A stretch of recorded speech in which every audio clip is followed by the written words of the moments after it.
Hello everyone, welcome to my channel the Seattle diaries. నేను ఈ వీడియోలో యూఎస్లో దొరికే ఇండియన్ గ్రాసరీస్ చూపిస్తూ రీసెంట్ ఇష్యూ గురించి మాట్లాడాలనుకుంటున్నాను. ఈ మధ్యకాలంలో ఎక్కడ చూసినా షాప్ లిఫ్టింగ్ అని వింటూ ఉన్నారు. షాప్ లిఫ్టింగ్ అంటే ఏం లేదండి, షాప్లో నుండి ఒక వస్తువుని దొంగిలించి తీసుకొని వెళ్ళడము. ఈ మధ్య మీరు చాలా వీడియోస్ చూసుంటారు, అమెరికన్ స్టోర్స్లో ఇండియన్స్ దొంగతనం చేస్తున్నారు అని చెప్పి.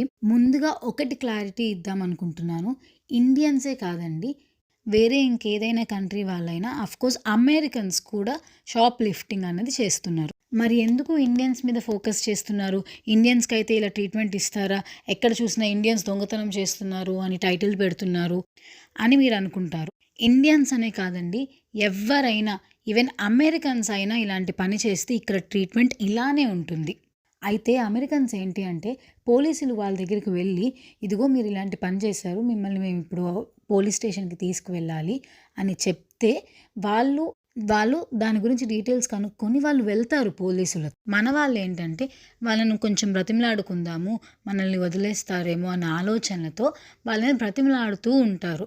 ఇక్కడ ఏంటంటే యూఎస్లో మీరు తప్పు చేస్తే అది ఎలా ఫాలో అవ్వాలో అలానే ఫాలో అవుతారు పోలీసులు కూడా. వాళ్ళకి అనిపించిన అయ్యో పాపం వదిలేద్దాము అని వాళ్ళు వదిలేయలేరు, వదిలేయకూడదు కూడా. నాకు ఇక్కడ 2 విషయాలు మాట్లాడాలని ఉంది.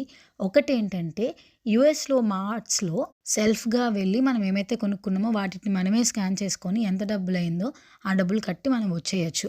ఇలాంటప్పుడు ఏంటంటే, కొంతమంది తెలియక మిస్ అయిపోవచ్చు అనమాట ఐటమ్స్ అనేది. వాళ్ళు చూసుకోక బై మిస్టేక్ జరగచ్చు అనమాట. ఇలాంటివి కూడా వాళ్ళు కన్సిడర్ చేస్తారు. మేము బై మిస్టేక్ చేసాము అంటే వాళ్ళు నమ్మరనమాట. మీరు బై మిస్టేక్ చేశారన్నది మీకు తెలుసు, వాళ్ళు ఎలా నమ్ముతారు? ఇలా సెల్ఫ్ చెక్అవుట్ అనేది టైం సేవింగ్ అయినా కూడా మనకి ఇండియాలో ఉన్నట్టు వాళ్ళు ఉంటారు. అక్కడికి వెళ్ళి మనం బిల్ కౌంటర్కి వెళ్ళి చేయించుకోవచ్చు.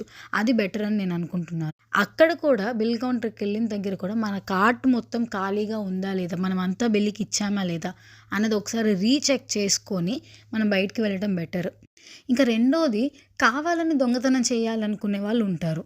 ఒక్కసారి ఆలోచించండి, దేశం కాని దేశం వస్తాం, మనకంటూ ఒక గౌరవం ఉంటుంది మన దేశంలో, మన పేరెంట్స్కి ఒక విలువ ఉంటుంది మన రిలేటివ్స్ అందరిలో. మన సెల్ఫ్ రెస్పెక్ట్ని, మన క్రెడిబిలిటీని ఎవరి ముందు కూడా మనం పోగొట్టుకోకూడదు అని నేను నమ్ముతాను.